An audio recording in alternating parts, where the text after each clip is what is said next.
जय कृष्ण मुकुंद मुरारी, जय कृष्ण मुकुंद मुरारी। हे कृष्ण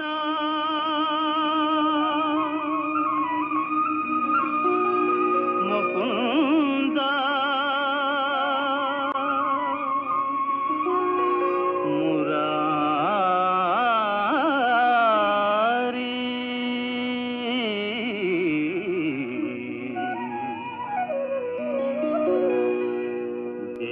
कृष्ण मुकुंद मुरारी, जय गोविंद बृंदा विहारी।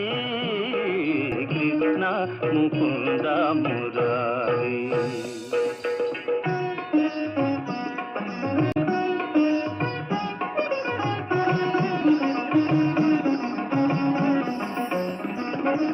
దేవకి పంట వసుదేవు వెంట, దేవకి పంట వసుదేవు వెంట, యమునను నదిరేయి దాటితి వంట।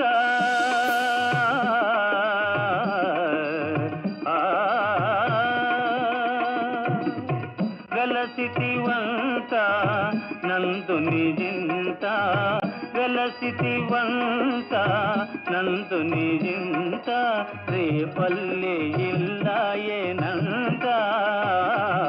కృష్ణ ముకుంద మురారి, జయ గోవింద బృంద విహారీ। కృష్ణ ముకుంద మురారి। గ్రహ సంచారాన్ని బట్టి చూస్తే నీ కుమార్తె పేరు రా అనే అక్షరంతోనే ఆరంభమవ్వాలి.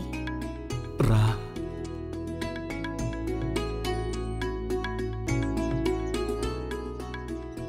రా. రాధా.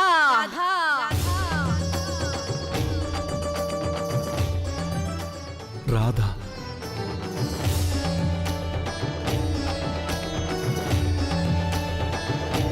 రా అంటే అర్థం మోక్షం, ధా అంటే ప్రాప్తి, అంటే నీ కుమార్తె జీవితంలో మోక్ష సమానమైన సుఖాలను ప్రసాదించేదవుతుంది. అందుకని తన పేరు రాధ అయితేనే బావుంటుంది. ఆహా, భలే అందమైన పేరు రాధ.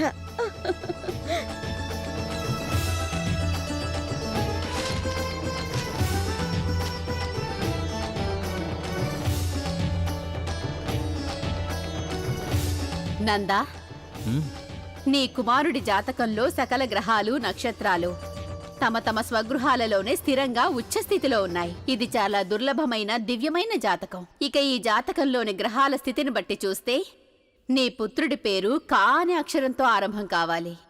అందువల్ల నీ పుత్రుడి పేరు కృష్ణ. కృష్ణ.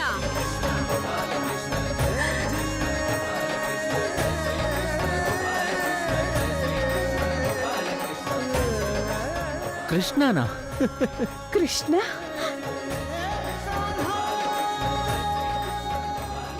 కృష్ణ అంటే అర్థం దైవ సమానమైన దివ్యత్వం. రాధా కృష్ణ, రాధా కృష్ణ, రాధా కృష్ణ, రాధా కృష్ణ, రాధా కృష్ణ, రాధా కృష్ణ, రాధా కృష్ణ, రాధా కృష్ణ, రాధా కృష్ణ, రాధా కృష్ణ, రాధా కృష్ణ, రాధా కృష్ణ, రాధా కృష్ణ, రాధా కృష్ణ, రాధా కృష్ణ, రాధా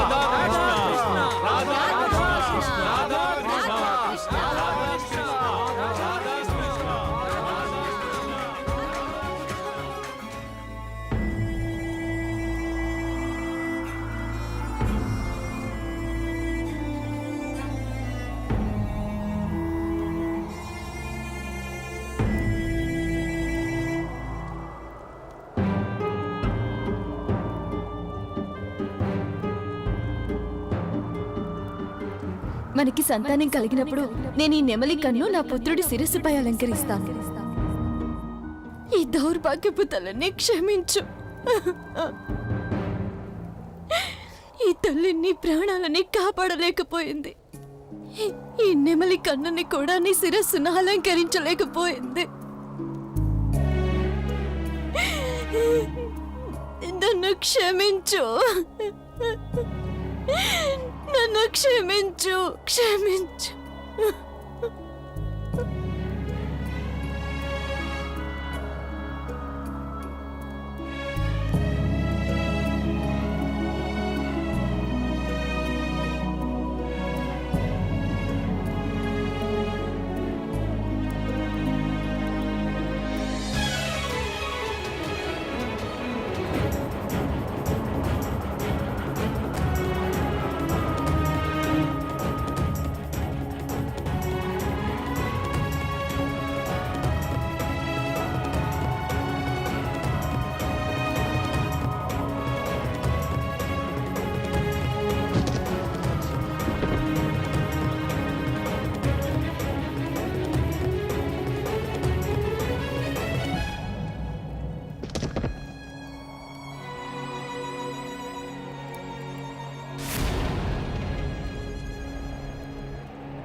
రాధా కృష్ణ, రాధా కృష్ణ, రాధా కృష్ణ, రాధా కృష్ణ.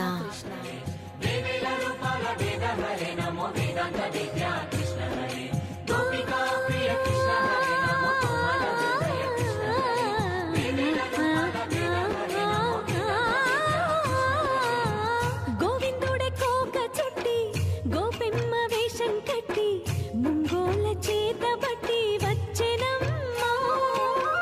గోవిందుడే కోక చుట్టి గోపెమ్మ వేషం కట్టి ముంగోల చేత బట్టి వచ్చెనమ్మా. నవమోహన జీవన వరమిచ్చెనమ్మా. ఇకపై ఇంకెప్పుడు నీ చేయి విడిచి వెళ్ళనని చేతిలోన చేసి ఒట్టేసెనమ్మా.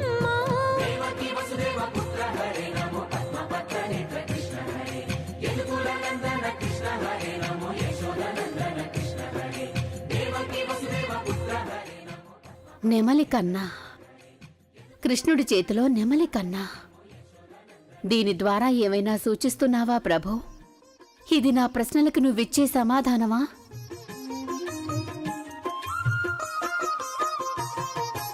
ఎన్నాళ్ళకు ఎన్నాళ్ళకు ఎన్నాళ్ళకు ఎన్నాళ్ళకు వెన్నుడొచ్చినమ్మా. ఎన్నెన్నో అరే పెద్దమ్మగారు, ఈ నెమలి కన్ను ఎంతో అందంగా ఉంది. అది కూడా మా కృష్ణుడి చేతిలో. విన్నపాలు మన్నించి అవును యశోద, ఇది చూస్తుంటే మన కృష్ణునికి అలాగే ఈ నెమలి పించానికి ఏదో పాత సంబంధం ఉన్నట్లుగా ఉంది. ఇలా చూడు, ఆ నెమలి పించాన్ని మన కన్నయ్య వదలడమే లేదు. బహుశా మన కన్నయ్యకి వెన్నలాగే ఈ నెమలి పింఛం కూడా బాగా నచ్చిందేమో. కానీ ఇక్కడ చాలా దూరం వరకు ఒక్క నెమలి కూడా కనిపించటం లేదు. అంతేకాకుండా హఠాత్తుగా ఈ నెమలి కన్ను ఇక్కడికెలా వచ్చుంటుంది?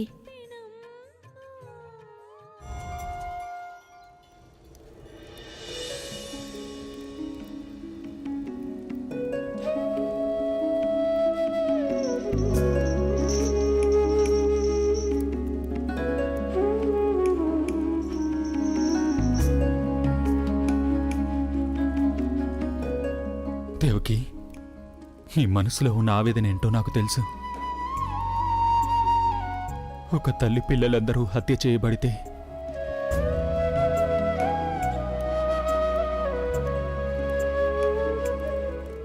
నీకు ధైర్యం చెప్పాలన్నా నాకు మాటలు కూడా రావడం లేదు దేవకి. ఒకటి మాత్రం బాగా గుర్తుంచుకో దేవకి, ఏది ఏమైనా సరే మనం ఓటమిని మాత్రం అంగీకరించకూడదు.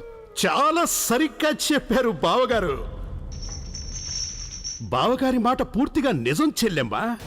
ఓర్పు ఎన్నటికీ వదలకూడదు, ధైర్యం కూడా వదులుకోకూడదు. అలా వదలని వారికి విజయం తప్పక సిద్ధిస్తుంది. అలాగే నువ్వు విజయానికి ఎంతో చేరువుగా ఉన్నావు.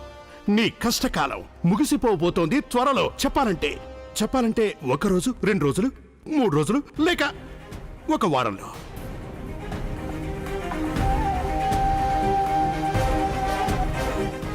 ఇక ఆ తరువాత నేను నిన్ను, మా బావగారిని రథంలో కూర్చోబెట్టుకుని మాహిష్మతికి సాగనంపడానికి స్వయంగా. అది ఎంత అందమైన రోజో కదా. ఇక ఆ రోజు నువ్వు మాహిష్మతికి రాణి అవుతావు, సింహాసనంపై కూర్చుంటావు. ఆ తరువాత నీకు పిల్లలు కూడా పుడతారు. వాడు నన్ను మావయ్య మావయ్య అని పిలుస్తారు చూడు. అప్పుడు నేను వాళ్ళని ఎగరేసి ఎగరేసి ఇలా వద్దొద్దొద్దొద్దొద్దు.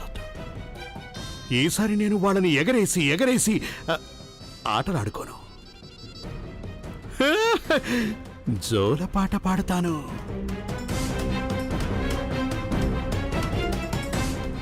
అయితే నువ్వు నన్ను ఏమాత్రం మర్చిపోకు చెల్లెమ్మా. ఎందుకంటే మనిషికి కష్టకాలం ఎదురైనప్పుడే వాడు భగవంతుణ్ణి మరిచిపోతాడు. అంటే ఈ కంస పరమాత్ముణ్ణి.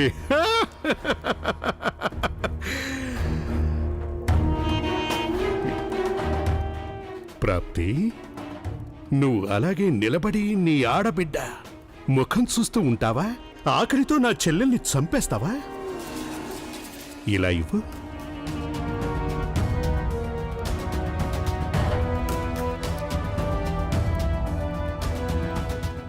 ఇదిగో చెల్లెమ్మా, ఈ వెన్న తిను. నీకు వెన్నంటే చాలా ఇష్టం కదా. నీకోసమే గోకులం నుంచి తెప్పించాను. ఓసారి నువ్వు చెప్పావుగా, వజ్రపురి రాజ్యంలో గోకులం వెన్న అంటేనే నీకు చాలా ఇష్టమని. చెల్లెమ్మా తిను చెల్లెమ్మా, నీకిష్టమైన వెన్న.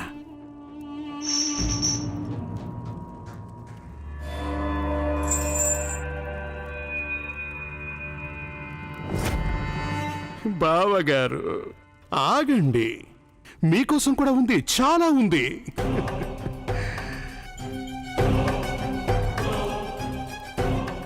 ఆవేదన నిన్ను శిలలా చేసేసింది దేవకి. అందుకే ఇప్పుడు నీ పిల్లల్ని చంపేసిన వాడి చేతుల మీదుగా వెన్న తినిపిస్తున్నా నువ్వు వ్యతిరేకించడం లేదు. చెల్లెమ్మా, నువ్వింతవరకు అడగలేదు నేను నిన్ను బావగారిని ఎందుకు విడుదల చేస్తున్నానో ఏంటో. నువ్వు అడగవని నాకు తెలుసు. నువ్వు అడిగినా అడగకపోయినా నీకు చెప్పడం నా కర్తవ్యం. పూతన దాన్నే పంపించాను నేను నీ అష్టమ సంతానాన్ని వెతకడానికి. ఆ అష్టమ సంతానం చేజిక్కగానే మిగతా వాళ్ళలాగే వాణ్ణి చంపమన్నాను. ఆందోళన చెందకమ్మా, అది కూడా అయ్యాక నీ అన్న క్షేమంగా ఉంటాడు. ఇక అప్పుడు నువ్వు మా బావగారు కూడా సుఖపడతారు. దుర్మార్గుడా, ఎంతగా నవ్వుకుంటావో నవ్వుకోరా, కానీ నేను మాత్రం నిన్ను ఎన్నటికీ క్షమించబోను. నువ్వు చేసిన పాపాలకి తగిన శిక్ష అనుభవించి తీరుతావు. బావగారు, కొంచెం మా చెల్లెల్ని జాగ్రత్తగా చూసుకోండి. ఈ కంసుని చెల్లెలు పుట్టింట్లో అస్సలు సుఖపడటం లేదని రేపు మాహిష్మతి ప్రజలు అనుకోకూడదు. చణురా, పూతన పని ఎంతవరకు వచ్చిందో కనుక్కో.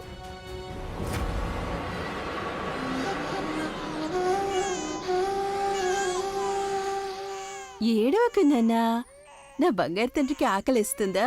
ఉండు, ఇప్పుడే నేను నీకు పాలు తీసుకొని వస్తాను, సరేనా?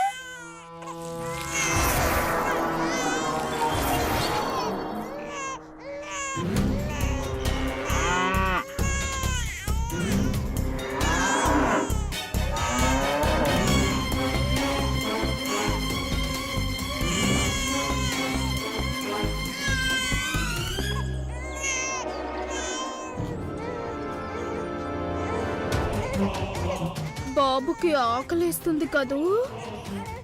అవునా? పూతన పిండం వచ్చేసింది కదా, ఇక నీకు ఎప్పుడూ ఆకలేయదు.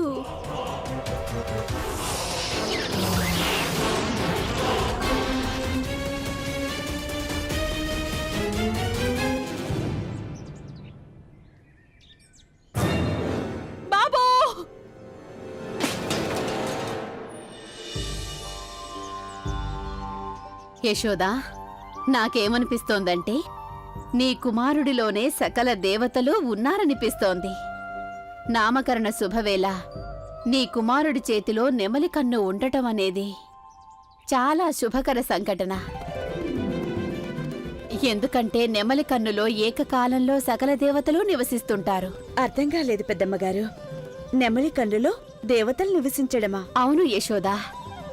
త్రేతాయుగంలో అహంకారపూరితుడైన రావణుడు దేవతలందర్నీ ఓడించేసి వాళ్ళందర్నీ అంతం చేయాలని నిర్ణయించుకున్నాడు. దేవతలు వారి వారి ప్రాణాలను దక్కించుకోవడానికి సురక్షితమైన స్థానాన్ని అన్వేషించసాగారు. కాని రావణుడి అనంత శక్తుల కారణంగా వాళ్ళకి ఏ స్థానంలోనూ రక్షణ లభించలేదు. అప్పుడు ప్రాణాలు దక్కించుకోవడానికి దేవతలకి నెమళ్లు తమ పురిలో స్థానమిచ్చాయి. అప్పుడు సకల దేవతలు నెమళ్లకి ఒక వరాన్ని ప్రసాదించారు. ఆ వరం ఏంటంటే తాము సదా నెమలిపురిలోనే ఉంటామని. అప్పణ్నించే ఈ నెమళ్ల పింఛంలో ఈ కన్నులు వెలిశాయి. ఈ కన్నులు నెమలిపురిలో సకల దేవతలు నివసిస్తున్నారనడానికి ఉదాహరణ.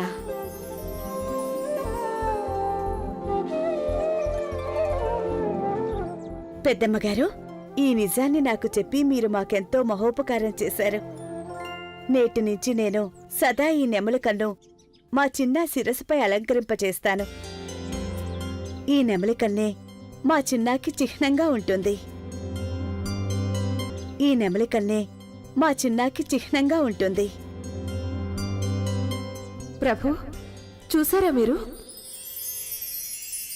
ఆ నెమళ్ళు ఎంత ఆనందంగా ఉన్నాయో.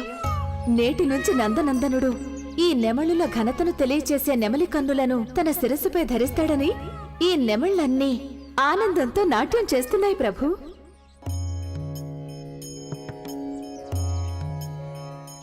చిన్నా,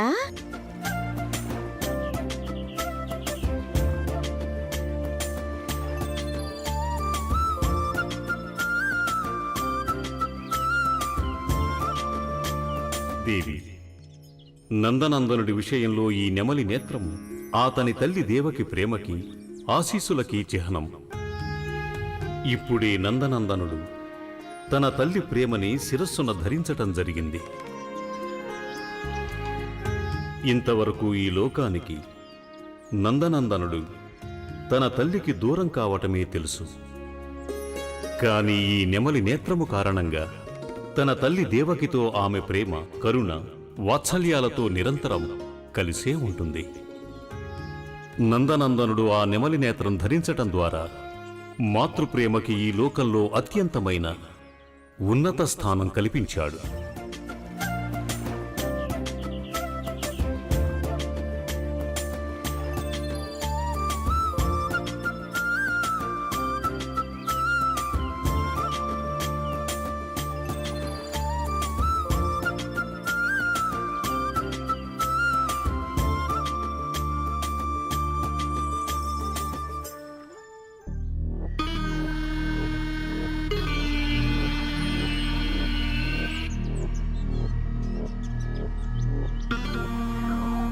పూతనా, ఇవాళ ఇది చూస్తూ ఉంటే కంస పరమాత్మ కరుణ లభించినట్టుంది. ఒక్కసారిగా ఎంతమంది పిల్లల, బహుశా నేను వెతుకుతూ ఉన్న పిల్లవాడు కూడా వీళ్ళల్లో ఉండే ఉంటాడు. ఇక నేను వీళ్ళని హతమార్చేయాలి.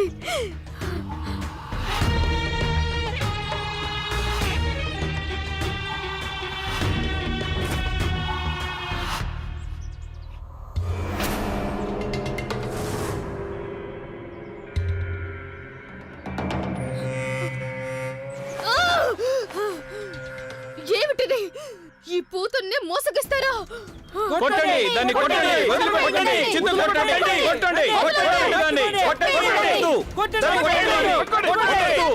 కొట్టండి దాన్ని. ఇంకెక్కడికి పోతావు దుష్టురాలా? గ్రామస్తులారా, ఈ భూతమే మన గ్రామ పసిపిల్లల్ని కబలించేసింది.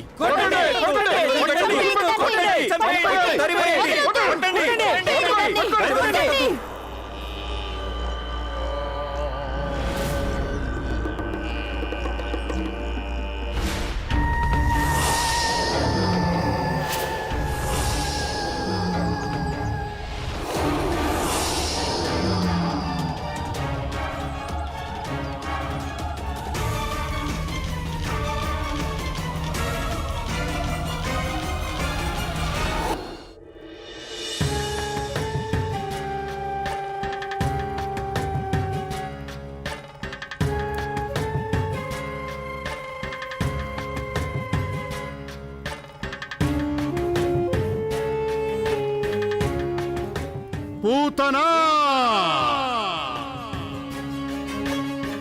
నువ్వే నాకు నిజమైన భక్తురాలివి. ఆ చిట్టి పొట్టి పిల్లలందర్నీ బలి చేసేసి నువ్వు కంస పరమాత్ముని మనఃపూర్వకంగా పూజించావు పూతన. కానీ ఆ పూతన హతమార్చిన పిల్లలందరికీ అంతిమ సంస్కారాలు జరిగాయా లేదా? పరమాత్మ, ఆ పిల్లలందరికీ అంత్యక్రియలు జరపాల్సిన అవసరమేముంది?